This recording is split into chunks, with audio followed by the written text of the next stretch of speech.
Much, Lauren.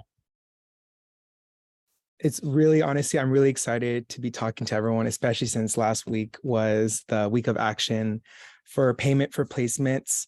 So I'll give you just a little bit more about my background to begin with.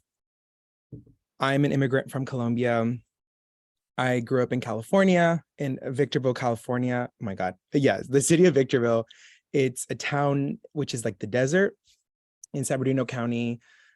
I actually had a lot of interactions with social workers during the 2008 economic crash.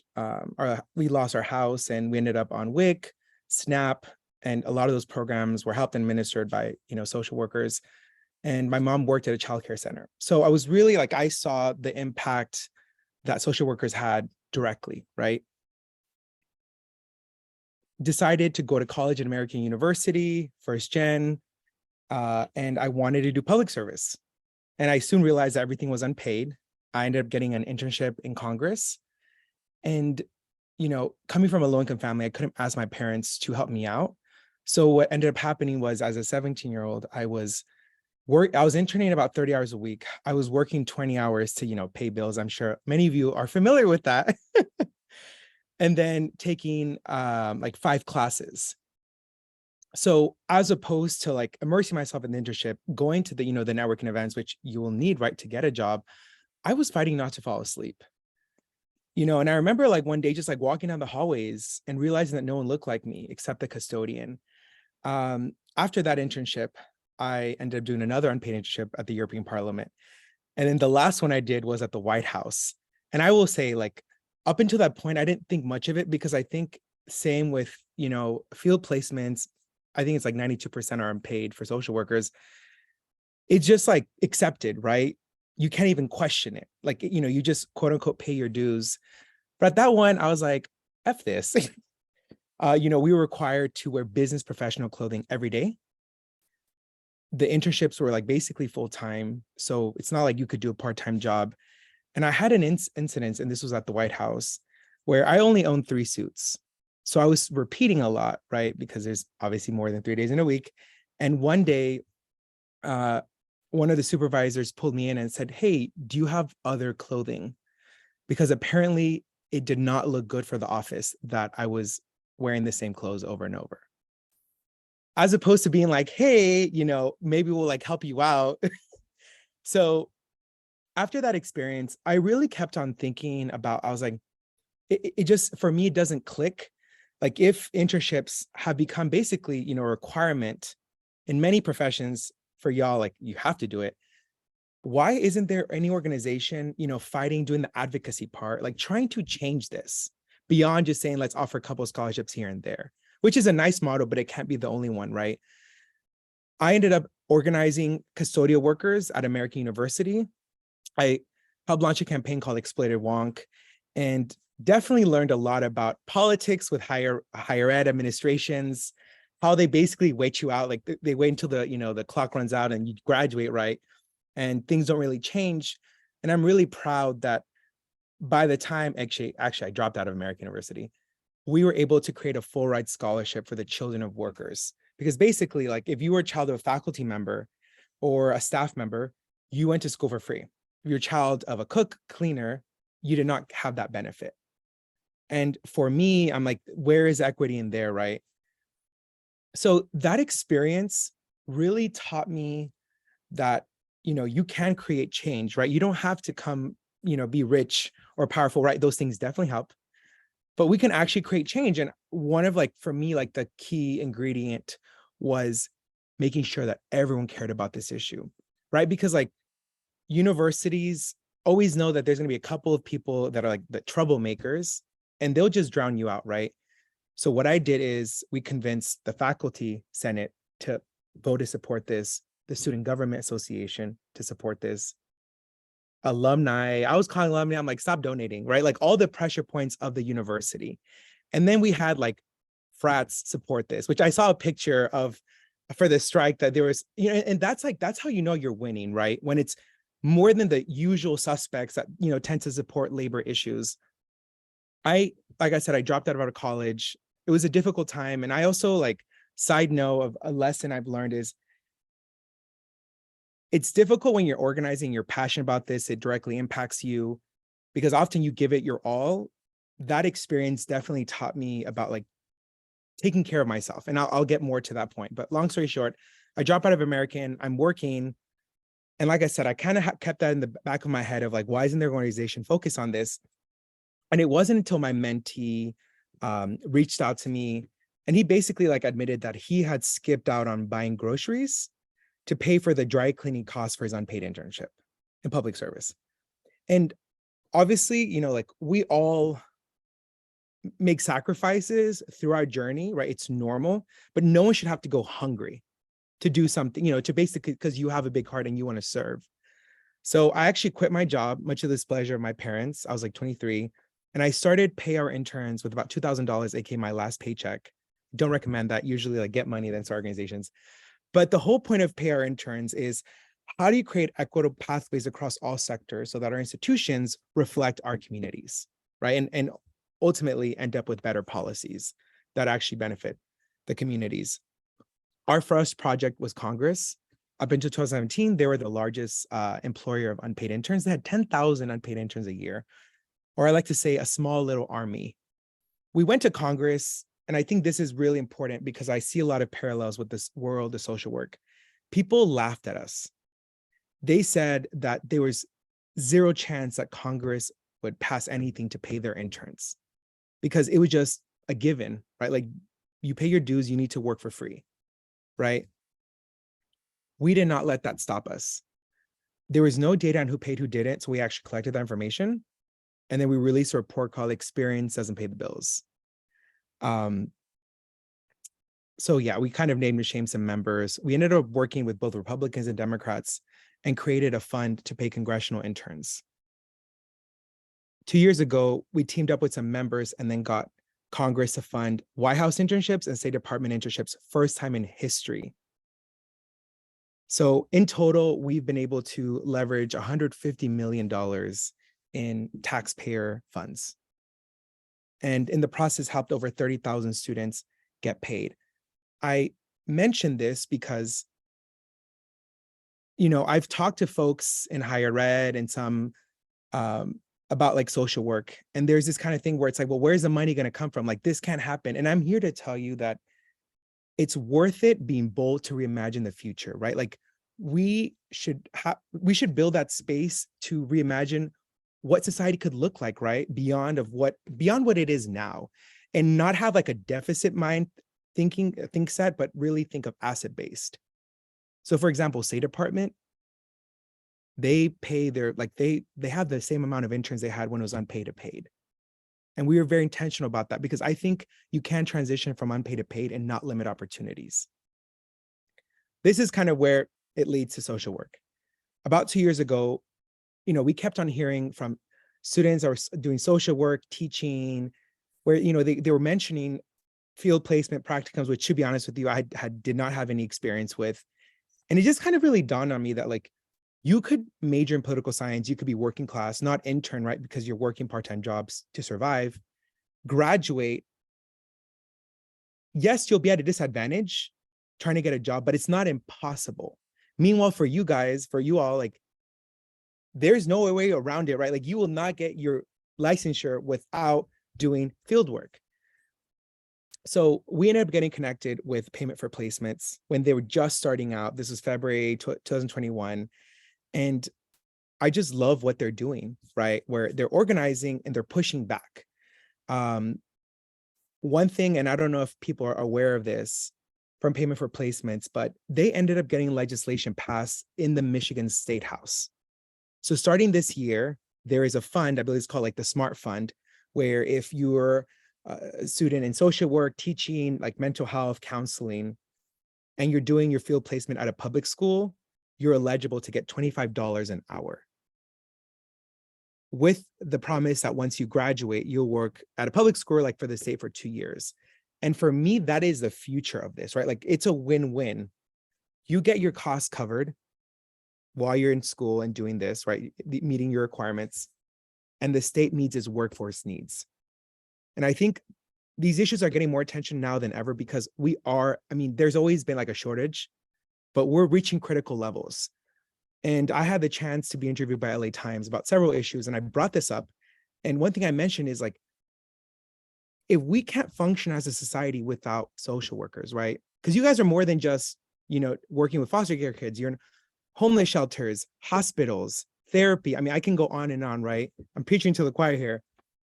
Why make it so damn difficult to become one in the first place? And we know a lot of it has to do with history, right? The rules were written decades ago when there was a different form of student there. And it was just kind of assumed that it's like, hey, your husband is going to help support you. We need to rethink that. So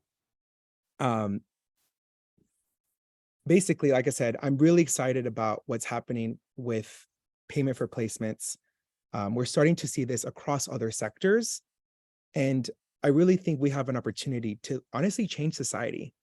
One thing I have said, and I want to, make this interactive. Like I have ADHD, so when people talk more than 5 minutes, I just kind of check out. But there are potential solutions for this. So I will stop there. If people have any questions or they just want to quickly introduce themselves, just say, hey, my name is this. I'm in my first year, second year, and this is what I'm interested in doing social work. That would be great. And then we can kind of go into question and answers and all that good stuff. So yeah.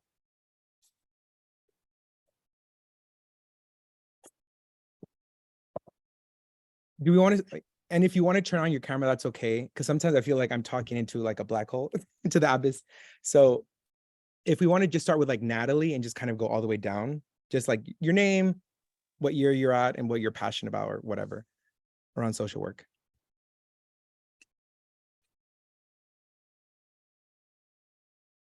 So Natalie might be Okay. in another meeting as well. Okay, So okay. I would go to the Okay. next one. Yeah. Patrick.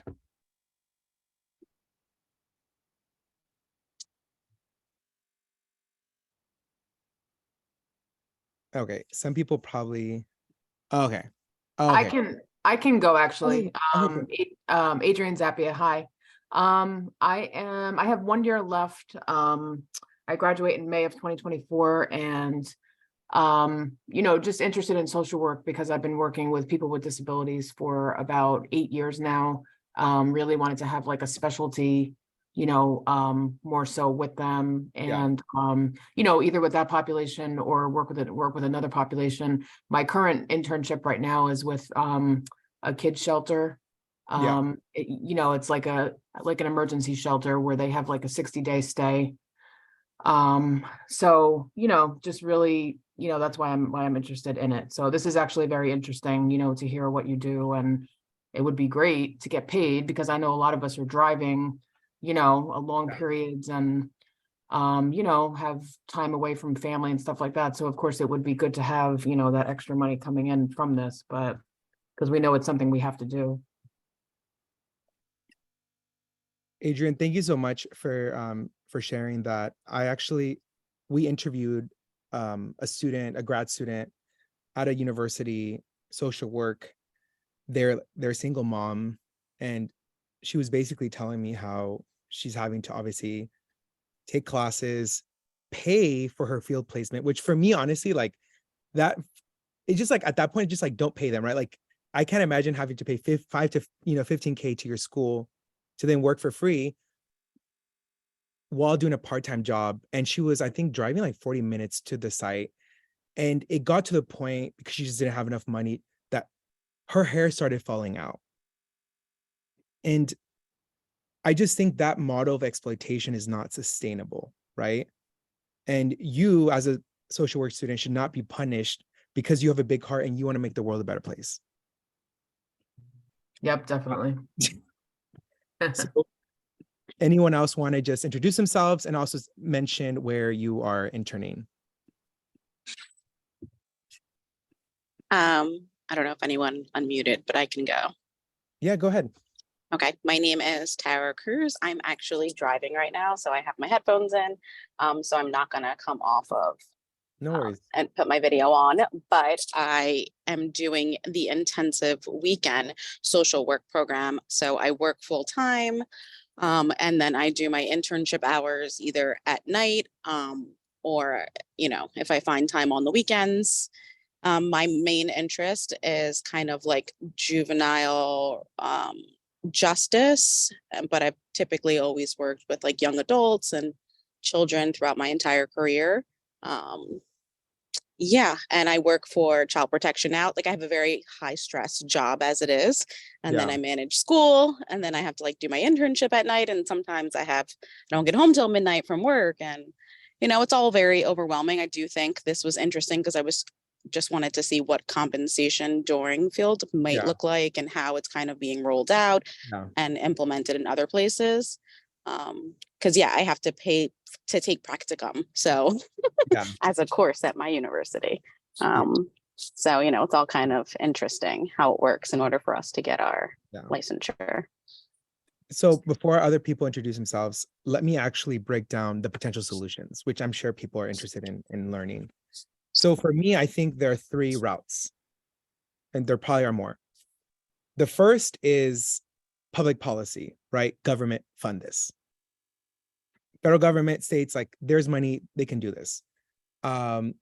Oftentimes I notice is like states they'll put millions of dollars into like mental health, but none of that money actually reaches students in form of stipends. And I'll give you an example. California has sunk in $350 million into teacher residency programs. We have a severe shortage in California. In fact, my sister's like a second year in college and they're already paying her to be a substitute. Like it's that bad. They spend more than 10 times what the federal government does in total, right? Their enrollment has been dropping the last 3 years. And I think 30% of the students in these programs are like housing secured, food insecure. And a reporter started digging. None of that $350 million is required to go in forms of stipends for the student teachers. And for me, that just seems like such an obvious thing where if you're worried about paying rent or like, getting evicted, you're not going to be going to class, right? So on and so forth. So the first option is, like I said, government. Michigan, we saw that. In New Mexico, there's current legislation that would do the same thing.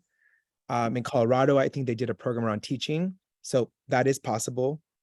The second route is a public-private partnership. So basically getting your school foundations to pull in funds to then fund that. That obviously doesn't work everywhere because we do know that, some schools have larger endowments than others, right? It's probably easier for University of Michigan or like Harvard, whatever, to fund this than other schools. And then the third option is your employer. Now, hear me out. Obviously, like, if you're at a small nonprofit, we get it. They can't pay. Money is tight.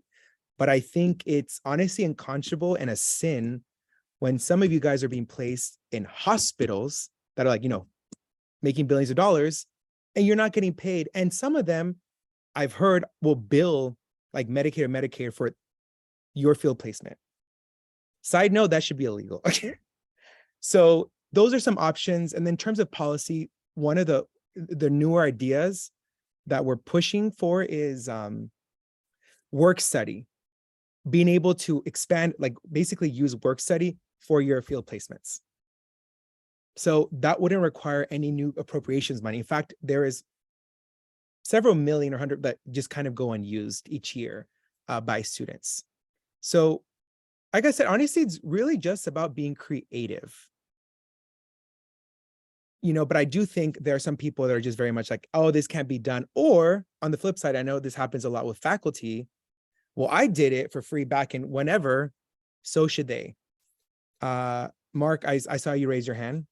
No, thank you so much. I appreciate, Carlos, your being here, and for Lauren and Alia convening this topic, and all the folks who are here. I'm Mark Lamar. I'm Executive Director of Field Education at Rutgers and a professor of practice and a social worker. And Carlos, I have to say, I so appreciate the sort of the everything you've spoken about, and I learned about you as I understood GSA was doing this, and I am knocked out by what you've worked at and the changes that you've caused to occur.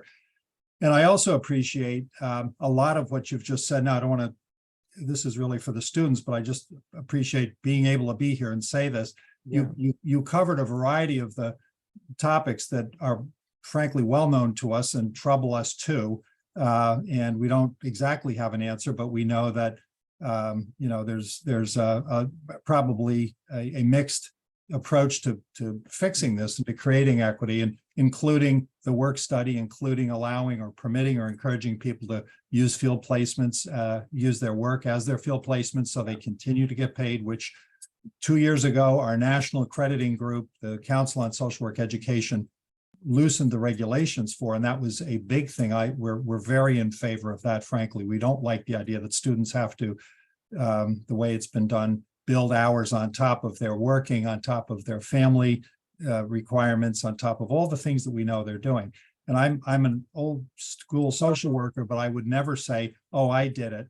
Because when I was doing this, and I would never say that, school didn't cost what it costs. The options were different. It was a very different thing. So whenever I hear that, or if I hear it from colleagues, I say, come on, get real. But there's a lot here. We have been watching with interest the P4P movement in Michigan, right? And been studying what schools are working on this. And I appreciate that Michigan's going in a very good direction on so many issues right now, which is great. And that they would make a public policy effort to set up sort of a stipend arrangements wherein you are forgiven that, or you'll get that if you commit to public service. That's a great idea. And it is. So anyway, thank you for kind of all the things you're raising about this issue. Count me on board. And frankly, folks in the field office, we'd like this to look a whole lot better for students, and we'd like students to feel like this is a whole lot more doable. So thank you. Yeah. Mark, I really appreciate your comments, and I want to connect with you offline. And that's, I think, one of the reasons why I think we've had a lot of success is we try to be thoughtful. We try to listen to everyone and try to see things 360 and not just kind of come in and like pontificate, right? Because we understand that things are much more nuanced than they may seem, right? Like we know that schools are, students are paying 5 to 15K, but there are costs associated with placing students, right? Like from the university end, right? So I think, and that's why like P4P and Pay Our Interns has been advising them. One, I think, really powerful thing is just storytelling. Because I think, you mentioned this, Mark. Clearly, you all know about this because you're living this right now. But I assure you, most Americans do not know frankly, the hurdles and the barriers that you guys face. And I think that's where the power of storytelling and narrative really comes in. We use that with Congress. We had an article in CNN where there was an intern, she was walking 10 miles a day because she couldn't even afford the metro. And there was a member of Congress that read that, and he was so moved that he ended up being one of the key supporters that, made the legislation into the finish line. And we know that, like, I think there was like a poll, like 70% of Americans, like, I think social work is a very favorable view, right? So I think at least from the school ends, I hope administrators are at least open to the idea of having discussions, right? You in Michigan, they did a task force where it was like field placement, employer, university administrators, and students, right? Let's exchange ideas and let's see, what can be the next steps. I think that should be like at a minimum something that, universities do. So I think that's one. Did anyone else want to jump in or have any questions? I want to also use this to like me learn, and obviously this is all anonymous, but I was just talking to someone in public policy around social work, and they were mentioning, which I didn't really think about, but it's like, for many folks that got their bachelor in social work undergrad, obviously there's more financial aid, but for masters, like graduate level, there just isn't financial aid, right? Like it's basically you taking out loans. So for me, it's wild to, to think like, so out of curiosity, like how much does it cost to go to Rutgers a year for the average student? And a ballpark is okay, and you can type it in. Yeah, mid 20,000s for the most affordable in-state on-the-ground program, and more expensive. I'm sorry, let me come on camera, and more expensive for online and out of state. Got it. Yeah. Yeah, and then you add that with living costs and everything, and it's probably like Oh, 4K a year. it's a lot. Yeah. So that's even one part. And I'm like here, I'm just like I said, I'm just throwing out ideas. The federal government, the loans that they give you guys, a potential solution, part of it, everything should be like, hey, you know what? Because you want to serve our country, we guys need, we need y'all. You can't function society. We're gonna set the interest rates to a fixed amount. Because it's for me, it's wild that like federal government is literally making money from y'all. So yeah. Did anyone else want to introduce himself or just jump in? Like I said, this is honestly like a safe space. Any questions, any curiosities? Like I said, I'm also learning from this, and yeah.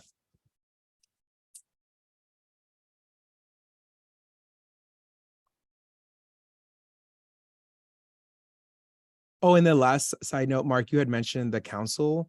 The same thing happened with the American Bar Association. That up until like 2 years ago, it's probably the same time, it was schools, like you could not get paid as a law student to do an internship in public service. Like it was forbidden. Which, yeah, is. So why? Why do they, I don't understand. So I think when we were talking about that there's some challenges with getting paid, maybe Yeah. like insurance wise or some barriers Yeah. there that like you're more, maybe it's a liability thing, something like that, or it's harder for you maybe to get out of an internship because you're essentially being paid for it. Yeah. So what are like some of the kind of hard like barriers or things that you've kind of had to like hurdles that you found in trying to get this work done? Because Yeah. there must be some where people are kind of like pushing back, like if we do this, then these things are gonna. Oh, absolutely. I'll give you one example. And I didn't mention this. At the start of the pandemic, thousands of opportunities, both paid and unpaid internships, got canceled, right? We had hundreds of students reach out to us, be like, hey, I need money for food. I need money to fly back home. I need money for rent, so on and so forth. So we actually launched something called Intern Relief Fund, where we gave basically mutual aid to people in real time. We gave a priority to people that are Pell Grant recipients and so on and so forth. And I remember there was an applicant. She was 18 years old. She had just graduated college. She had a full ride to go to Stanford University. She was in it. She had actually had a paid internship. It got canceled. In her application, she wrote about how her mom is a housekeeper. Her dad works in the fields. Mom couldn't clean houses. The income of his dad is enough. They don't even own a car. And she was requesting money so she could help her parents pay rent. This is an 18-year-old, right? Just to put things in perspective. We gave her a grant. I would say this is probably like May 2021. I call her in August because she's supposed to start in September at Stanford. So I was like, hey, I just want to check in with you. I'm sure you must be excited that you're going to go to Stanford. In context, like I went to school probably an hour away from her, from our high schools, public high schools in those areas where it's majority Black and brown. None of us got into Stanford. I didn't even bother, even though I was valedictorian, I didn't even bother applying to Stanford because I was like, I'm not going to get in. And she said, actually, I'm deferring a year. And I was like, why? She's like, because I need to help my parents. When you're 18, you should not have to be focused on livelihood, right? You should be able to be in school, learning, maturing, growing. We got very lucky that we got a large grant, and we actually ended up hiring her, and she helped run the program, and she got paid to give out grants. I bring up this story because we actually have legislation in California. We're trying to create a paid legislative internship program. Fun fact, even though California is super progressive, most of their interns in the legislature are not paid. So I had a meeting with a senior advisor to a member, and they said, well, there's the second round of COVID coming in, and internships, honestly, they seem superfluous. Kind of like being a part of book club. Like, it's nice if you have it, but if you don't, it's not the end of the world. I brought up her story to him, and she's actually from the district that his member represents. And I was like, us giving her grant, us giving her paid internship was able to like help her with her livelihood and then eventually go back to school. So after I said that, he kind of like changed his mindset. So I think we have that barrier. We'll hear, oh, well, if you pay interns, it ends up reducing opportunities. I don't always think that that's the case. And but that being said, there's some internships that honestly should just go. It's the ones where you're just fetching coffee and like stapling. That's bullshit. Like those I think should go. And you frankly should not get into debt to do those opportunities. If I pay something, so like I can go on. And you can refute most of these things. I just had one with the federal agency. They're like, well, we offer a couple, several unpaid because we just want to give more opportunities. I was like, I get your thinking, but who can come to DC and drop $12K for the summer? Let's be honest here. And then the last one, and you guys are actually for surprise because we're announcing this tomorrow, Department of Labor. Fun fact, they don't pay their interns.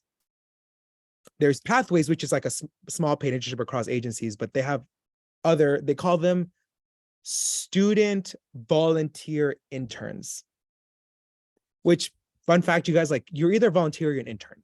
Like either volunteering at a food bank or you're interning somewhere. Like you can't be both at the same time. We had to launch a campaign 2 years ago and they came out saying our interns now are getting paid $15 or equivalent. It later came out, and it's part of their internship posting, that they require your school to pay you $15 or equivalent through college credits. That is not being shady, but like that's not paying your interns because you're shifting that burden on institutions. So if you go to like a Harvard or Stanford that basically guarantee you get a stipend, you're set, right? But if you're going to a state school, if you're going to community college, you're going to HBCU, you're basically shut out, right? Because not all of them can, or they'll have like 3 scholarships for like 500 students. So there's a lot of work to be done. That being said, yeah. So one other thing I did want to mention is we can't legislate away this problem. You have to change hearts and minds, which I think goes back to the power of storytelling and narrative. I'm looking at that what Mark put. Yeah, I mean, same. There's assumption by a lot of people that folks that got into debt, it's because they were careless, they didn't care, we should help them out. And I think the unique experience of social work and other professions, I think are kind of like a compelling reason of that's not the case. Where you guys are basically forced, right? Like you have to abide by the Council of Social Work. There's no way of going around that. I'm just looking really quickly at the comments. Yeah, I think other people here made some comments that I found as well frustrating. Because, again, you were mentioning like there's internships where you're kind of like an assistant almost. Yeah. And making copies. And, in certain fields, that's still kind of a thing. But in our field, and as Michael and Shadeja, I hope I'm saying your name right, Shadeja said, the majority, so a lot of us were doing work that employees were doing, for free. And I found that that's what I was doing. And it was frustrating. And then, we're there supposed to be there for a certain amount of hours. And then there's this expectation of like, well, you have to do more because you have to get your charts done, or you're this, or you're that. And then they give you more clients. And as enriching as that is for our intern experience, as was mentioned here, there are people that have already been in the field or are in the field and they're not getting paid. So, I think that's the frustration as well of like essentially doing an employee job as an intern and giving all that time.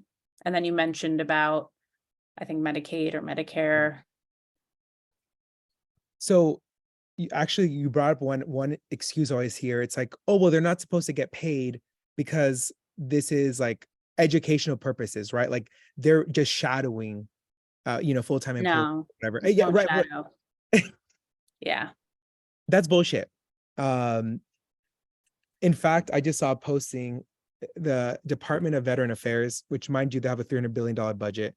They're looking for coordinators and like pathology to work there unpaid for $0. So that's another part that I think it's like, to your point, where it's like, you're not shadowing, you're literally doing the same job as anyone else. And I've also heard where it's like, you graduate and you still have to do hours, correct? Like I think for one track, like you have to do, is it post graduation training? If you go to get your LCSW, so the clinical licensure, then you have to do an additional, I believe it's like 1,800 hours or something around that caliber. Yeah. It's actually up to 3,000 and it Or- matches all the states around, but 1,800 have to be direct client service. But yes, that's correct to get the what's called the advanced practice license. That's right. Those are typically state laws that are requiring that. And in certain states, they have trigger laws where basically like, if you start doing this, this training, let's say you do 500 hours and then you're like, you know what, I need to take a break because I actually need to get paid or whatever. And, months pass by, it goes back to zero. So you're starting from, again, zero, and you still need to do the 1,800 or the 3,000 or whatever. Those are things that like in my head, I'm like, we can change that. That's talk about in horrible, like, and it just, so yeah, so there are a lot of things. And that's like, also, I think the other part where it's like, even if you do your field placements, even if you graduate, even if you do this, you're getting paid, but it's like severely underpaid. And for me, it's no coincidence that 70% of unpaid interns are women. And that social work is a, majority women profession. And I think there is that like misogyny where it's like, oh, well, they don't need to get paid that well because their husbands are going to support them.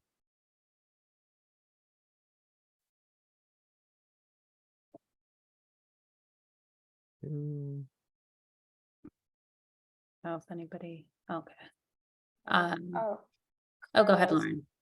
Lauren. I was also gonna add, when it comes to internships as well, what rights do interns have in the workplace? Like, are they subject to the same ones as paid employees, or is that different? Really, really good question. You basically have no rights. I should be laughing, but like, just because it's really ridiculous. And I'll give you an example. There was an intern that I think she was like in public broadcasting in New York. And I guess her manager was sexually harassing her, making her feel uncomfortable. And she sued. It got to like, I think the appeals court or some sort of court in the state of New York. And the judge ruled against her. And the reason why he ruled against her was, to be considered an employee, there needs to be a transaction of money. You got to get paid. That kind of is like what defines an employee. When you're unpaid, you're not an employee. And thus, employment protections laws go out the window. So I also bring this up regularly where it's like, don't just pay people because it's the right thing to do and everything. It's literally also to protect them and their own rights as a human being in this country. Wow, So, I really didn't know that. Yeah. There was the state legislator, they just came out like last Friday, the main one that's like in the Texas State House that's talking about like, ban drag shows and grooming and all that. He hit on and forced this 20-year-old intern of the legislature to have sex with him. So even the legal system, you're at a disadvantage. And like I mentioned, if you want to be like, if you're in law school and you want to do public service, you want to be in a defense, defense office, legal aid, Department of Justice, that's all unpaid. In fact, Department of Justice has like about 2,000 unpaid interns a year. So, and I'm like, there's always another point. I don't know if y'all know, but the NCAA, like there is a current lawsuit that's going its way up to the Supreme Court, where, basically certain student athletes sued because they're like, our athletics department makes $50 million off of us. And we can't get paid because we're just students, right? So there's kind of like, what will courts rule? Will they, have a carve out around that? But my thing is like, why are we relying on the legal system when they themselves are so biased? They run on unpaid labor. And now they're going to be the ones deciding that. So. Just be sure. I'm glad to hear that. So what are things that we can do as students to maybe push for or help kind of get this rolling? Because we do have Professor Lamar here, and maybe there are ways we can work together with the school.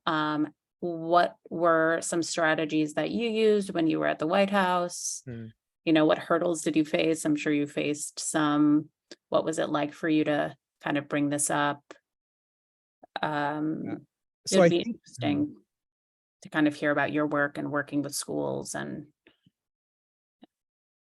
so I think the way that we could potentially work is do you guys have a P4P chapter? So we do have one, yes. Okay. Get involved with that. B, share your stories. I put my email there. We believe on centering social workers, right? And I think the more stories we learn and the more experiences, that helps inform our public policy solutions and stuff of this sort. So I think that is really powerful. And sometimes like you have an article and you could be anonymous. They're like, social work student in public school in New Jersey had the experience. Stuff like that helps move the needle. So, and I also think like, I don't know the whole like political system of New Jersey, but I do know that the governor is like pretty pro-labor. And I don't know if like, is there, Mark, you probably have a better idea than me. Does New Jersey have any sort of program that like helps fund stipends for this? Not specifically for social work that we're accessing, but Okay. I'm thinking about your remarks and some of what the students are explaining now or raising this issue of a task force, and not a task force that lingers, but a task force that gets active. You mentioned that as a sort of a strap part of this. From what you're saying, Carlos, has to be really a very wide strategy, taking advantage of every opportunity, telling stories, looking into public-private partnerships, really kind of pushing where we could. And we do actually have, to a large extent, I will just say this, we have a responsive relationship to the legislature in this state. The legislature has been responsive to a number of issues. And for now, we have a pro-labor governor who just supported, in many respects, the faculty strike that occurred, the multiple union strike here last week. So I think the climate for some of this on a policy basis, and again, not policy alone, as you're pointing out, is actually comparatively favorable. I'm going to share this right now. There is a study being done by Dr. Matthew DiCarlo from LaSalle University. It's titled Impact of Unpaid Fieldwork on Social Work Students' Wellbeing and Basic Needs. They're trying to do a national survey because unfortunately, there's not much data on this. Like we know kind of like broadly the percentage of students in social work that are not getting paid, but we don't really have specifics of like, well, how many are housing secure? If we're insecure, that data will help inform public policy. So not everything is like anecdotal. Like basically stories will get you a room with the legislator, but then data helps you get that legislation passed. So here is a link be great if everyone could just, I think it's just a couple of minutes, but I think it would really be helpful. Mark, like my head's already going into like, could we do something in New Jersey? And I did want to mention this, and I know our time's wrapping up. Just a strike, right? Like, I think what made this strike unique, because it's like your school is not the first one to strike, and often it's not successful. The difference was you had solidarity. You had fraternities out there being like, we support this. You had senior faculty be like, you know what, we're all going to work in unison. And y'all were told, there's no money, this can't be done. And guess what? It got done. So kind of like to my original point, like dare to reimagine what society could look like, what your programs could look like, and what social work can be, right? Just because it's one way does not mean it has to stay that way. Don't you find that that's a barrier though? And that goes What? back to like Professor Lamar talking about student loan forgiveness, for example, and people saying, well, I had to pay, so you should too, kind of thing, or back to like, well, I didn't get paid.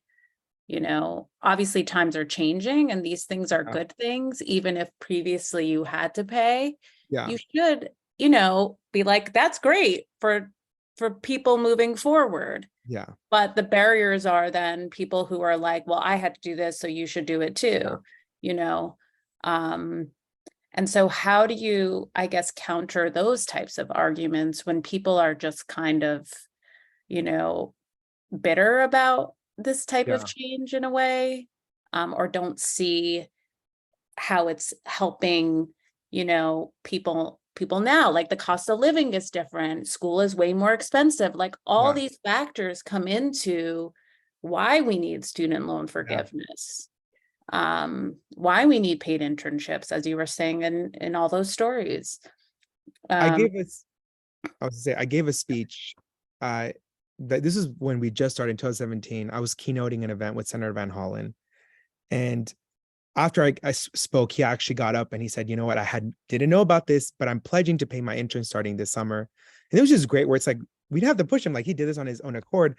But once I got down from the lectern, like this elected official came up to me and he said, well, I interned at the DNC, the Democratic National Committee, back in the day for free, and I made it all right. Why do you have to do this? And I said, sir, when was this? He said, 1971. And I tried so hard to like, cause my O's just almost like rolled. Exactly. Yeah. And I just basically said, I was like, look, sir, when you intern, gasoline was probably like 10 cents a gallon. Yeah. The movies was like $5 for, In California, it reached $7. You could work your way through college, which now even public schools, that's no longer the case, right? Like after the Great Recession, 2008, states cut the funding and it hasn't really gone back, to that. And then third, most cities were pretty affordable, including DC.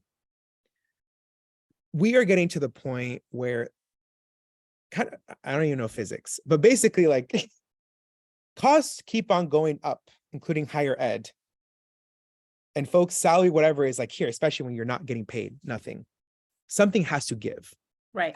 So we do deal with that. And I think there are two avenues here. You can change them, which oftentimes, believe it or not, some people are changed by stories, by data, or you just like plant the seed and they eventually get there. The other part is they're fucking pressure. Yeah. When we were pushing for the fund in Congress, some members try to kill this in the back, in the backroom deal, whatever. We got it to get a vote. And we've shifted the narrative and basically societal thinking, at least in DC, where it's like elected officials are not going to go on the record being like, screw interns, we're not going to do this, right? So some shaming does work. You either try to change them or you get to the point where like, let's say you get a bill in the New Jersey State House, and I'm sure some members will not support this. You get to a point where it's like, okay, public sentiment is we need social workers. There's a shortage. Is it worth me voting against this, even though that's my personal belief? Or should you just honestly it's not worth the hassle? That's what we use sometimes. Right. And honestly, media, I can tell you, I haven't talked about this publicly, But State Department, we got funding for in the House side in the appropriations route. When it got to the Senate, it actually got taken out, even though Democrats controlled the Senate. This was October 2021.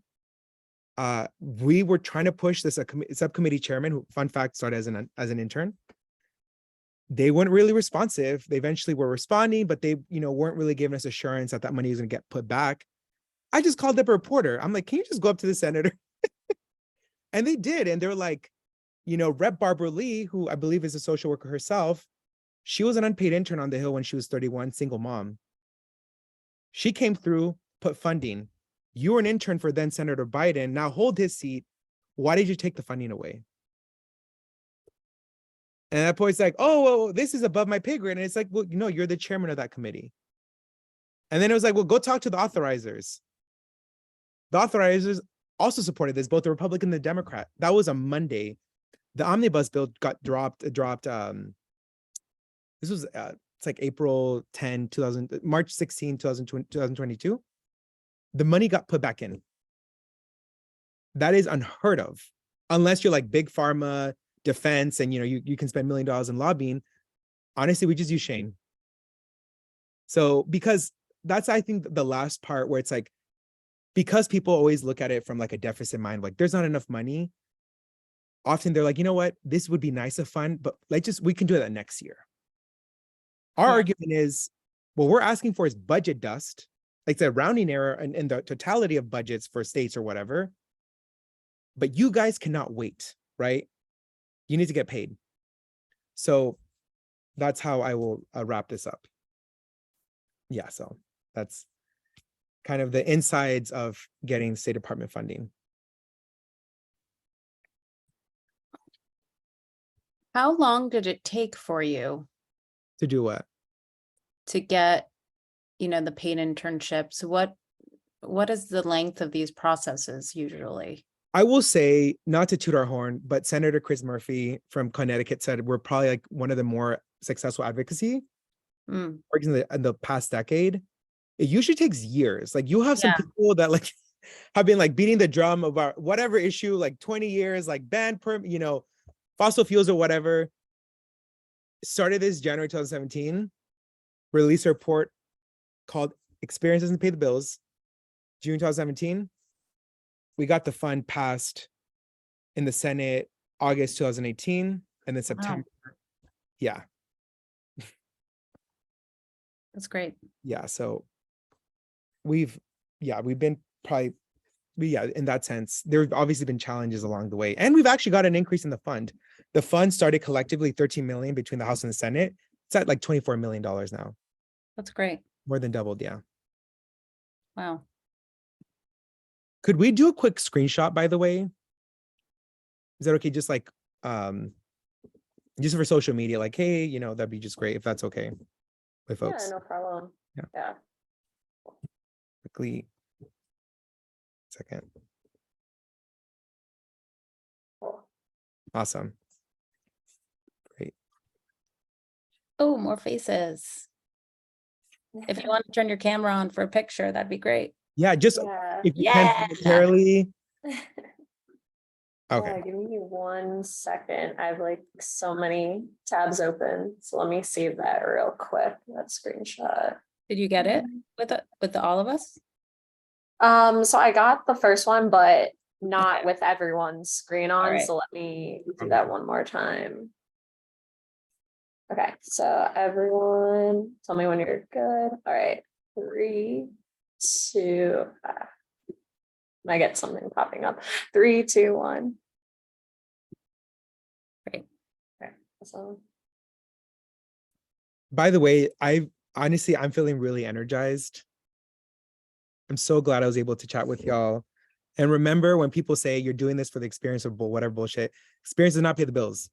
And that was our tagline. And it honestly worked. Like, we're trying to honestly, like, low-key try to do a commercial where like you have like a social work student go in the grocery store, your checkout line, and the cashier says cash or credit, and you say experience. Just show people like how illogical that sounds.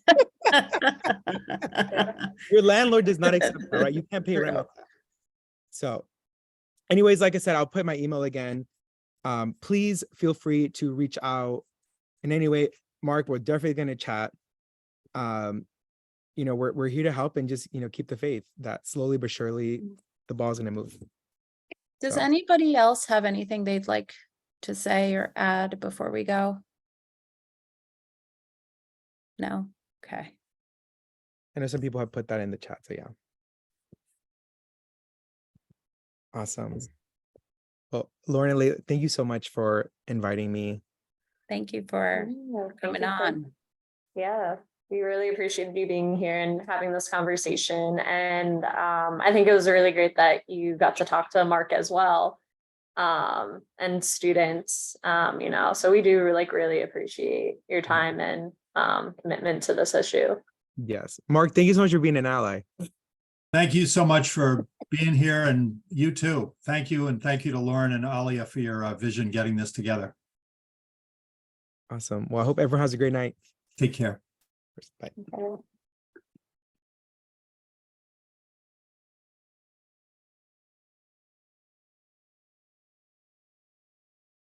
Okay.